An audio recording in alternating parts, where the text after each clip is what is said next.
우리가 익히 잘 아는 대로 신앙의 근본은 하나님과의 관계 속에서 이루어지는 것입니다. 그리스도인은, 여기 계신 모든 분들은 하나님을 섬기며 하나님의 뜻 가운데 살기를 원해서 이 자리에 모이신 분들인 줄로 믿습니다. 기독교 신앙의 본질은 진리이신 주님을 사랑하는 것이며 주님 안에서 참된 기쁨을 얻고 주님이 원하시는 길을 따르는 것이, 그것이 바로 기독교의 본질인 것이고, 또한 신앙은 삶의 한가운데서 하나님을 만나고 하나님과 교제하며 그분의 말씀에 순종하며 살아가는 것이 우리의 신앙의 모습입니다. 이처럼 신앙의 핵심은 하나님 또는 예수 그리스도이시며 그분을 벗어나서는 아무것도 어떠한 형태로도 그것은 신앙이라고 할 수 없다는 것입니다. 우리가 잘 아는 대로 예수님께서 말씀하신 요한복음 15장 5절에 있는 말씀을 보면 나는 포도나무요 너희는 가지라. 저가 내 안에 내가 그 안에 거하면 사람이 많은 열매를 맺나니 나를 떠나서는 너희가 아무것도 할 수 없다. 그러니까 주님을 떠나서는 신앙의 그 어떠한 것도 신앙이라고 말할 수 없다라는 것입니다. 그래서 사도 바울은 예수 그리스도 외에는 다른 어떤 이름도 너희들에게 구원이라는 것을 줄 수 없다. 오직 예수님, 오직 하나님, 그 한 분의 유일한 신앙으로 우리가 그분을 믿는 것이 믿음인 것입니다. 그래서 우리는 주님 때문에, 또한 그 주님의 사랑 때문에, 주님이 주신 우리의 날마다 주시는 은혜 때문에 믿음의 삶을 살기로 결심한 그리스도인입니다. 여기 계신 모든 분들이 다 주님의 사랑을, 또 주님의 은혜를 다 경험해 보았습니다. 저 또한 주님의 은혜로 인해서 부족하지만 목회의 길을 걸어가고 있습니다. 그런데 주님 때문에 내가 하나님의 백성이 되고 주님의 은혜로, 주님의 사랑으로 우리가 하나님의 귀한 말씀 속에서 사역도 하고 하나님의 은혜를 나누는 믿음의 그리스도인으로 살아가는데, 현실 속에서 우리는 사람 때문에, 사람에게 받은 상처로, 때로는 사람과의 관계로 믿음의 삶이 흔들리고, 또한 믿음의 삶이 힘들어지고 고통받는 그리스도인들의 모습을 보게 됩니다. 분명히 신앙은 하나님 때문에 시작되고 하나님 안에서 시작되는 건데, 그 신앙으로 출발한 많은 그리스도인들이 사람으로 인해서, 현실의 문제로 인해서 믿음이라는 본질이 흔들리고 있다라는 것입니다. 다시 말해서 사람에게 받은 상처, 사람과의 관계로 인해서 사역이 중단되기도 하고 믿음이 식어지기도 하고 교회를 떠나기도 하고, 심지어는 아예 하나님과 이별을 하는 사람들도 종종 우리가 발견하게 됩니다. 분명한 것은 하나님이 우리의 신앙의 중심이고 출발이며 본질임에도 불구하고 사람으로 인해서 우리의 신앙이 뿌리채 뽑혀지고 있다라는 안타까운 현실을 우리는 보게 됩니다. 사람들에게 받은 상처로 인해서 좌절하고 있다라는 것입니다. 이것은 다른 사람의 이야기가 아니라 바로 오늘 본문의 예레미야의 상황입니다. 우리가 잘 아는 대로 예레미야는 하나님의 말씀을 대언하는 선지자입니다. 그리고 이 예레미야 앞에는 눈물의 선지자라고 그렇게 성경은 말하고 있습니다. 그 사람이 이스라엘 백성들을 향해서 하나님 앞에 하나님의 일을 감당할 때 그 눈물로 하나님 앞에 기도하고 이스라엘 백성들에게 눈물로 호소했던 것입니다. 그래서 많은 사람들이 이 예레미야를 눈물의 선지자다라고 말하고 있습니다. 예레미야 9장 1절의 말씀을 보면 어찌하면 내 머리는 물이 되고 내 눈은 눈물 근원이 될고 죽임을 당한 딸 내 백성을 위하여 주야로 울리로다. 이게 예레미야가 고백하는 겁니다. 내 머리가 물이 되고 내 눈에는 눈물이 근원이 되고 죽임당한 내 딸 내 백성을 위하여 주야로 운다라는 것입니다. 그토록 아름답고 영화로웠던 하나님의 도성 예루살렘이 무너지는 곳, 참담하게 파괴되고 멸망하는 현실을 바라보면서 그는 슬퍼하며 애절한 눈물로 노래한 것이 바로 예레미야 애가입니다. 애가, 눈물의 노래입니다. 슬픔의 노래를 불렀던 사람이 바로 예레미야입니다. 또한 이 예레미야는 눈물의 선지자뿐만 아니라 좀 특별한 선지자였습니다. 보통 하나님의 선지자들은 이사야도 그랬고 그 뒤에 많은 선지자들은 하나님께서 어떠한 이 부르심의 소리를 분명히 있는데 이 예레미야는 하나님께서 부르실 때 다른 사람에게 행하지 않았던 특별한 부르심을 그에게 말씀합니다. 그것이 바로 예레미야 1장 5절에 그렇게 기록되어 있습니다. 내가 너를 모태에 짓기 전에 너를 알았고 내가 배에서 나오기 전에 너를 성별하였고 너를 여러 나라의 선지자로 세웠노라 하시기로. 그러니까 하나님께서는 이 예레미야가 태어나기 전에 이미 너는 선지자로 내가 택했다라는 것입니다. 아주 특별한 하나님의 종이었습니다. 이때 예레미야는 자신의 부족함을 알고 하나님 나는 어린아이입니다. 나는 부족한 사람입니다. 그런데 하나님께서 걱정하지 말아라. 내가 너와 함께 하겠고 내가 너를 통해서 나의 증거를 나타내기를 원한다. 그래서 하나님 앞에 주신 사명을 받고 그가 눈물과 헌신의 기도로 이스라엘 백성들에게 하나님의 말씀을 선포합니다. 그리고 배역한 이스라엘 백성들에게 하나님께로 돌아올 것을 회개를 촉구합니다. 이스라엘 역사상 가장 비참하고 가장 참담했던 시절에 선지자의 역할을 했던 사람이 바로 예레미야입니다. 이 눈물의 선지자 예레미야, 그런데 그의 사역은 너무 힘들었습니다. 그의 사역은 너무 고통스러웠습니다. 그러기에 그는 좌절하고 나약한 모습을 보이기도 했던 것입니다. 아무리 외쳐도 이스라엘 백성들은 듣지 않았습니다. 듣지 않을 뿐 아니라 오히려 하나님의 말씀을 선포하고 이스라엘 백성들을 눈물로 그들이 돌아올 것을 간절함으로 외쳤음에도 불구하고 오히려 그 예레미야를 조롱하기도 하고 핍박하기도 하고 외면하여 예레미야가 그 모습을 보면서 시리에 빠졌던 것입니다. 예레미야는 자신의 처지가 사람들로 인해 너무 힘들다고 하나님께 한탄의 기도를 하고 있습니다. 예레미야 15장 10절에 있는 말씀을 보면 이것은 제가 새 번역으로 조금 말씀을 증가합니다. 왜냐하면 조금 더 이해가 여러분 훨씬 쉽기 때문에 그렇습니다.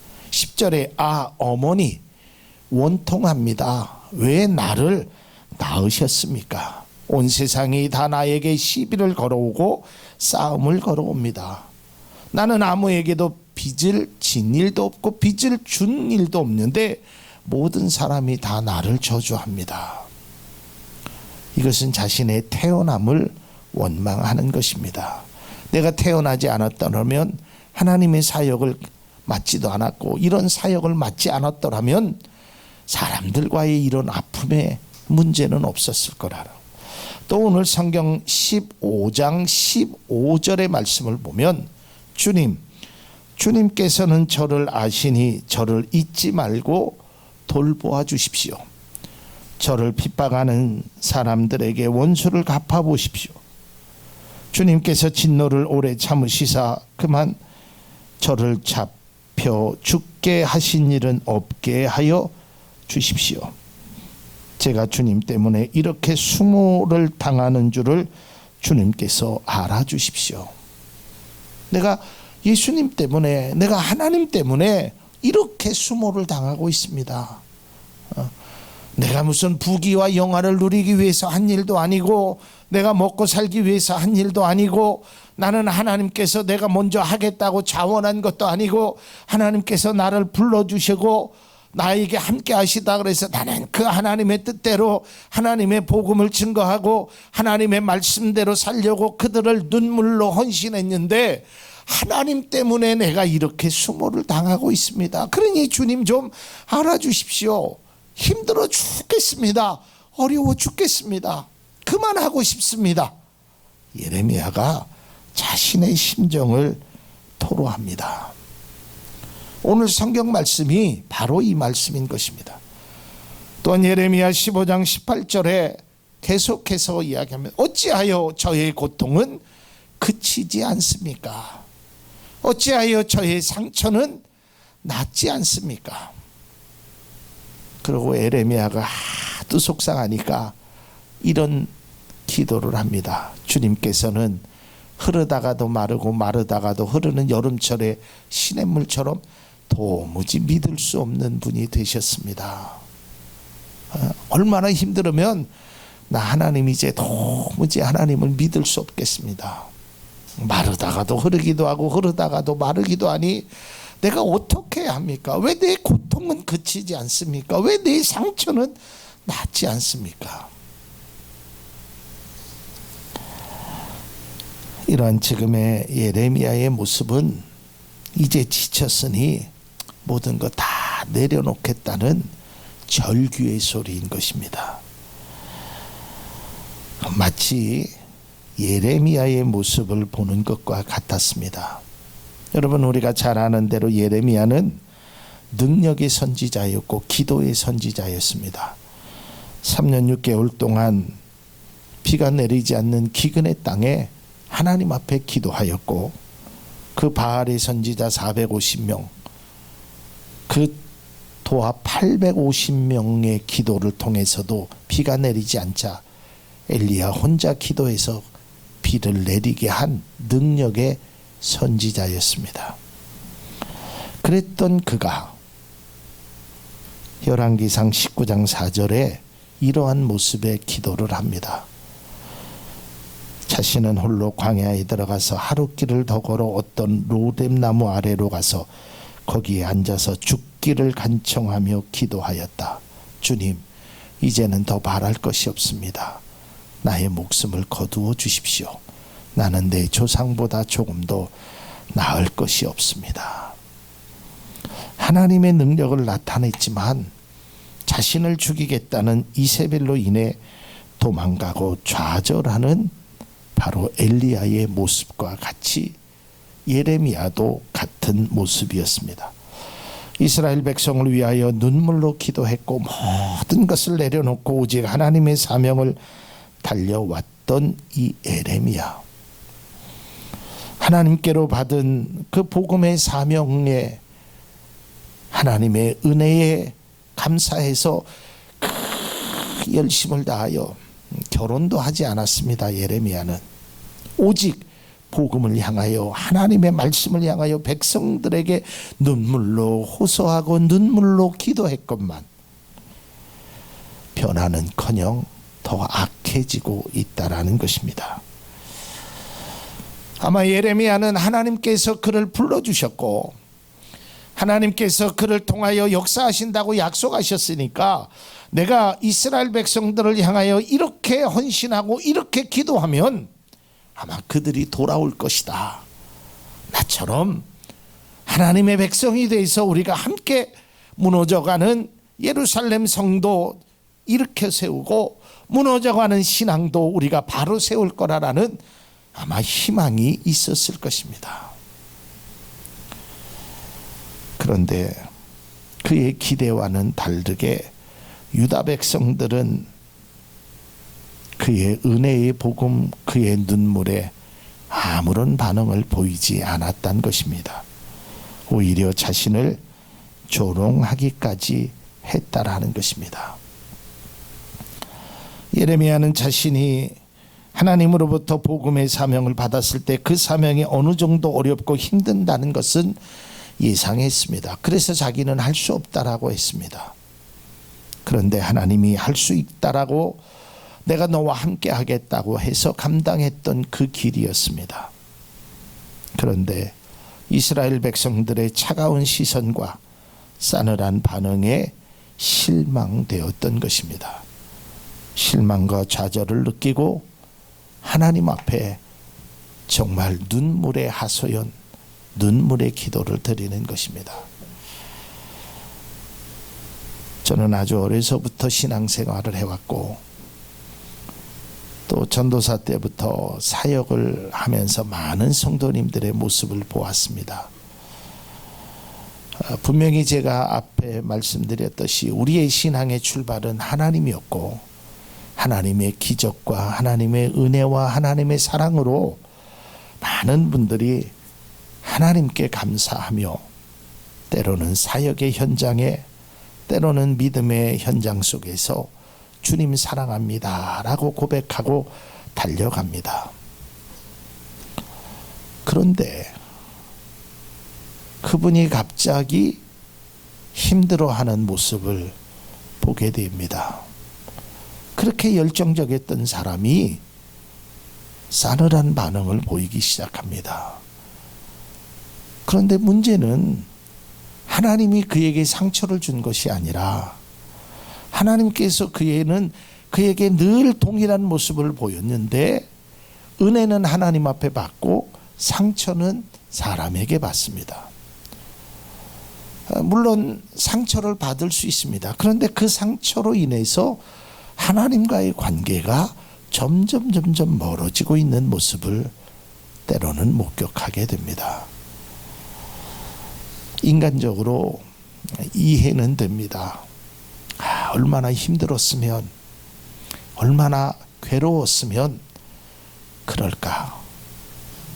저도 목회자로서 때로는 힘들고 어려울 때 하나님, 제가 어떻게 해야 합니까? 제가 뭘 잘못했습니까? 이렇게 애원의 기도도 드린 적도 있습니다. 마치 예레미야의 기도처럼 말입니다. 예레미야가 오늘 본문에 이렇게 자신의 상황을 하나님 앞에 기도합니다. 예레미야 15장 16절에서 17절 만군의 주 하나님, 저는 주님의 이름으로 불리는 사람입니다.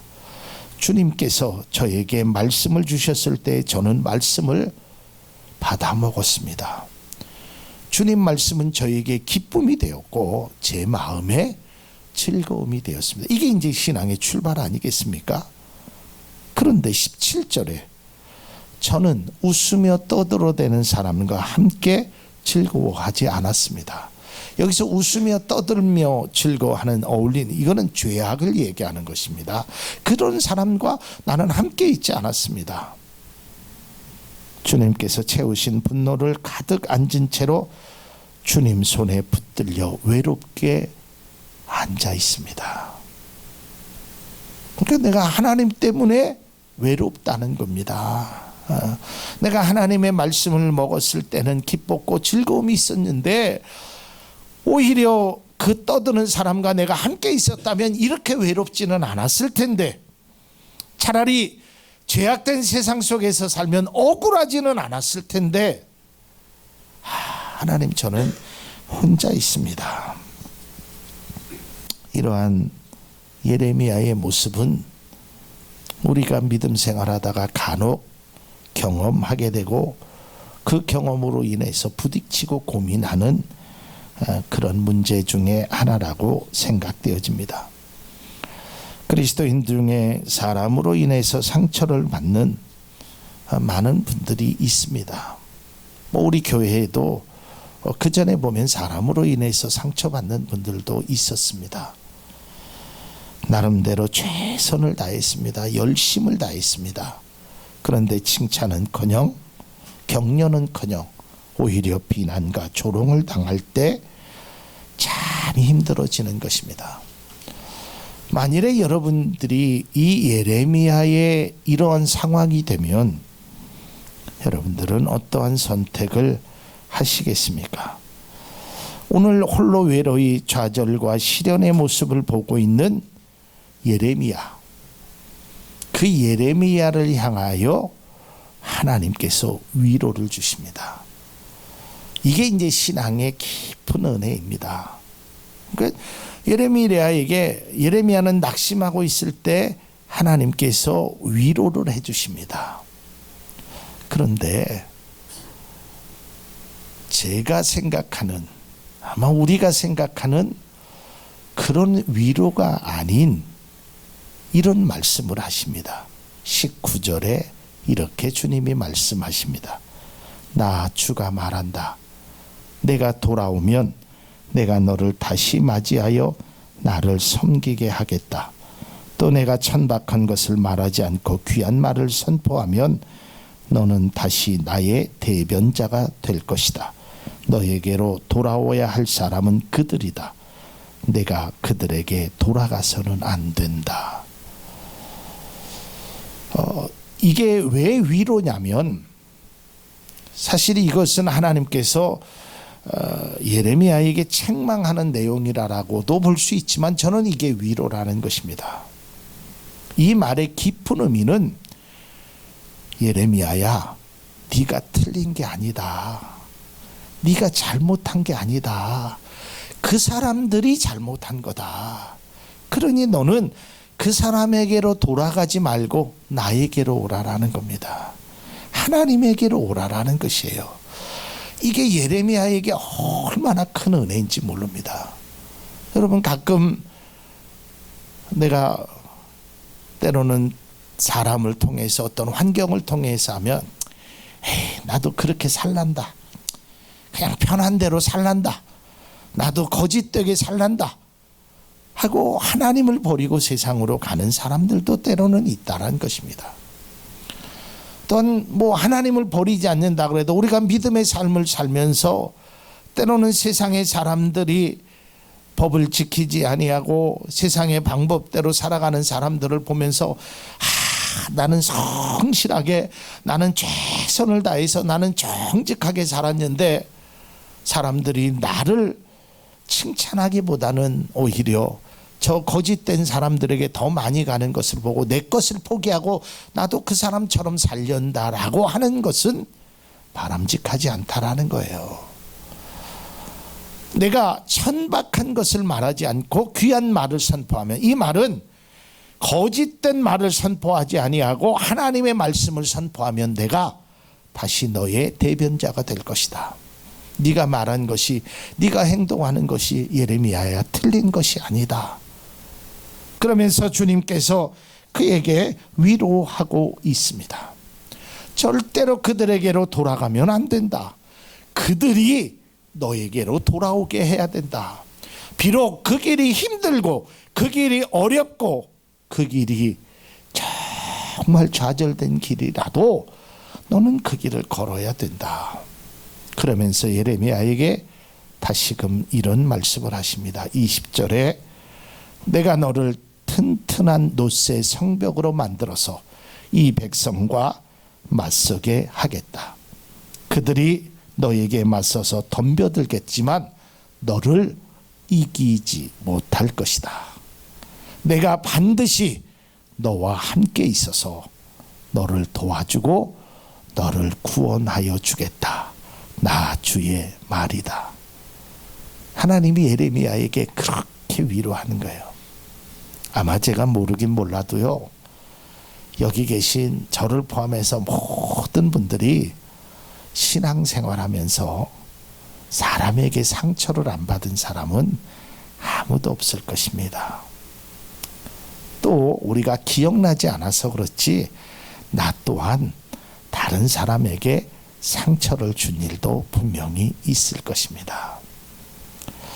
그러나 여러분, 내가 정말 바른 일을 행했다면, 하나님의 뜻대로 내가 행했다면 그 받은 상처 때문에 여러분들이 그들과 똑같이 되어서는 안 된다는 것을 오늘 예레미야를 통해서 하나님이 말씀하고 있다라는 것입니다. 정말 억울하지요.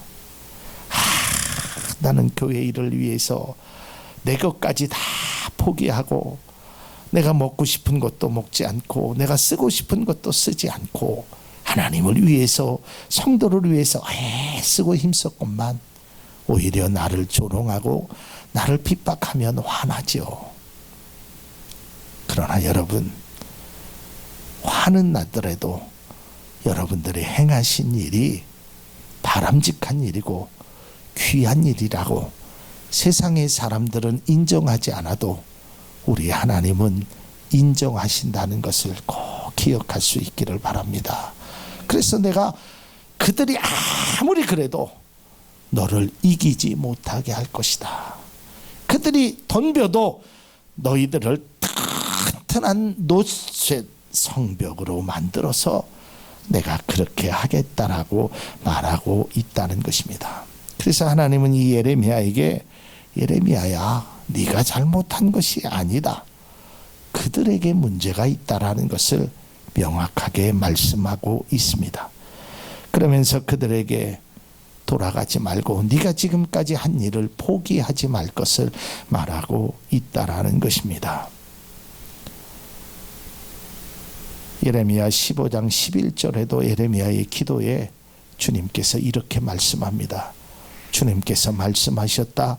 내가 분명히 너를 강하게 해주고 내가 복을 누리게 하겠다. 내 원수가 재앙을 당하여 궁지에 빠질 때 그가 너를 찾아와서 간청하게 하겠다. 오히려 그들이 돌아오게 하겠다라는 것입니다.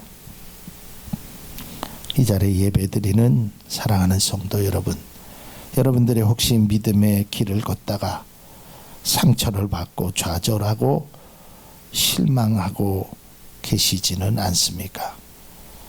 오해받는 것도 싫고 이제 더 이상 하고 싶은 마음도 할 의욕도 사라져서 오늘 예레미야처럼 하나님, 저 그만하고 싶습니다. 이제 더 이상 하고 싶습니다. 하지 않고 싶습니다. 나도 다른 사람과 같이 그저 편하게 살고 싶습니다. 이러한 마음이 들 때 주님의 음성을 들으시기를 원합니다. 나에게로 돌아오라. 그것 때문에 그들에게 돌아가서는 안 된다. 너도 그들과 같아서는 안 된다는 것입니다. 사람으로 인해, 환경과 상황으로 인해 신앙의 갈등과 좌절을 겪고 있는 그리스도를 향한 하나님의 말씀은 바로 이것입니다. 나에게로 돌아오라. 이것이 진정한 하나님의 위로임을 우리 모두가 깨닫기를 바랍니다. 우리가 어떤 상황 가운데, 어떤 문제로 인해 고통과 좌절 가운데 있을지라도 하나님께서는 믿음의 그리스도인들에게 반드시 견고케 하심을 믿고 하나님께서 우리를 롯세의 성벽을 만들어 주시고 하나님의 귀한 은혜가, 함께 하심이, 승리가 여러분 가운데 있다라는 것을 기억하시고 믿음으로 나아가는 우리 모두가 되시기를 주님의 이름으로 축원합니다.